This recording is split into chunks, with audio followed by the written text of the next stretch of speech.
राधे मेरी स्वामिनी, मैं राधे को दास, जन्म जन्म मोह दीजियो श्री वृंदावन वास। राधा तू बड़ भागिनी,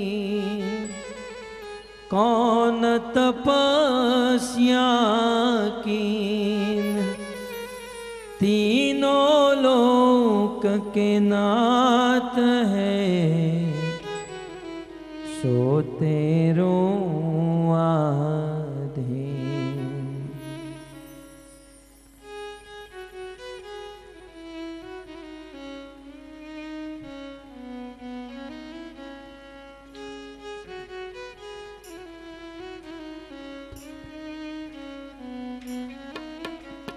जय राधा माधव कुंज बिहारी, जय राधा माधव कुंज बिहारी, जय राधा माधव कुंज बिहारी, जय राधा माधव कुंज बिहारी, जय राधा माधव कुंज बिहारी, जय राधा माधव कुंज बिहारी, जय राधा माधव कुंज बिहारी, जय राधा माधव कुंज बिहारी, गोपी जन वल्लभ गिरिवरधारी, गोपी जन वल्लभ गिरिवरधारी, गोपी जन वल्लभ गिरिवरधारी, गोपी जन वल्लभ गिरिवरधारी, जय राधा माधव कुंज बिहारी, जय राधा माधव कुंज बिहारी,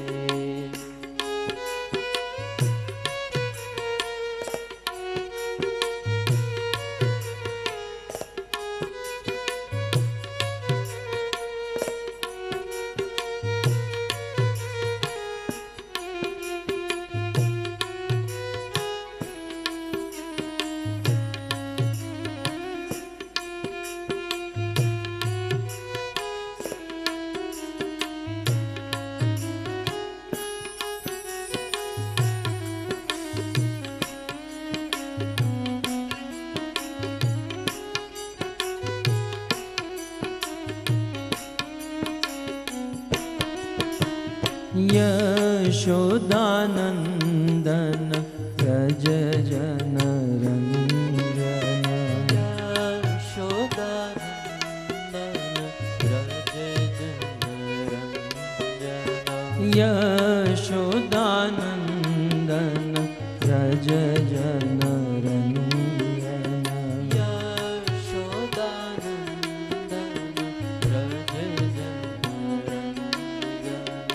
यशोदानंदन व्रज जन रंजन,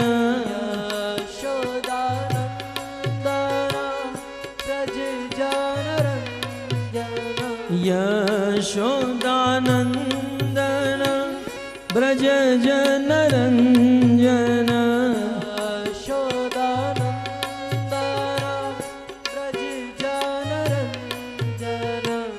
यमुना तीर वनचारी, यमुना तीर वनचारी, यमुना तीर वनचारी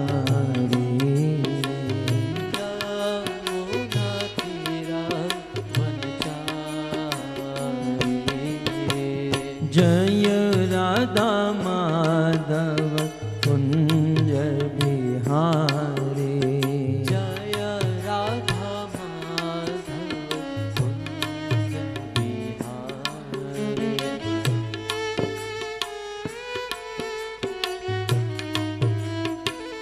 जय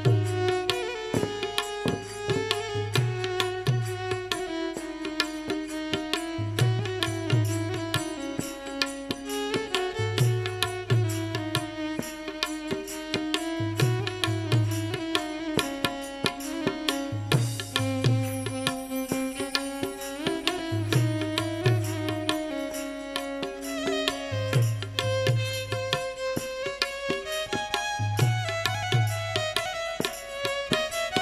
बिहारी जय राधा माधव कुंज बिहारी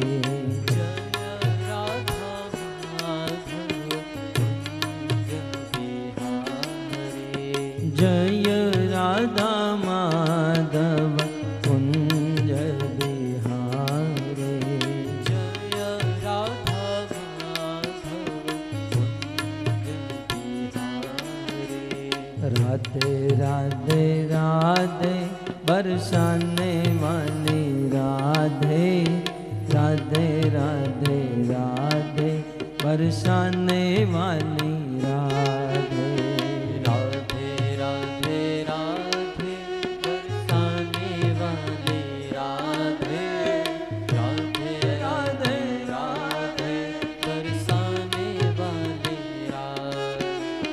राधे राधे राधे बरसाने वाली राधे राधे राधे बरसाने वाली राधे राधे राधे राधे बरसाने वाली राधे राधे राधे राधे बरसाने वाली राधे राधे राधे राधे बरसाने वाली राधे राधे राधे राधे बरसाने वाली राधे राधे राधे राधे बरसाने वाली राधे राधे राधे राधे बरसाने वाली राधे राधे राधे राधे बरसाने वाली राधे हमारो धन राधा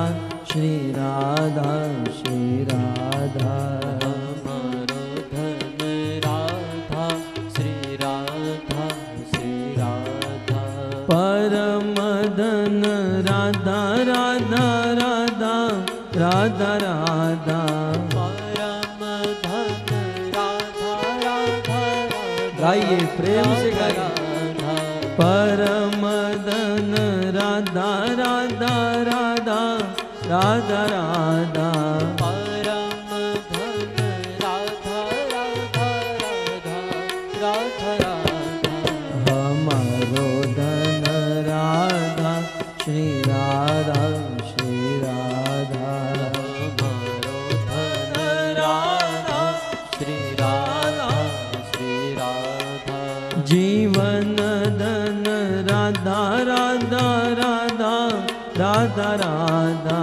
जीवन धन राधा राधा राधा राधा राधा जीवन धन राधा राधा राधा राधा राधा जीवन धन राधा राधा राधा राधा राधा हमारो धन राधा श्री राधा श्री राधा हमारो धन राधा श्री राधा श्री राधा राधे राधे राधे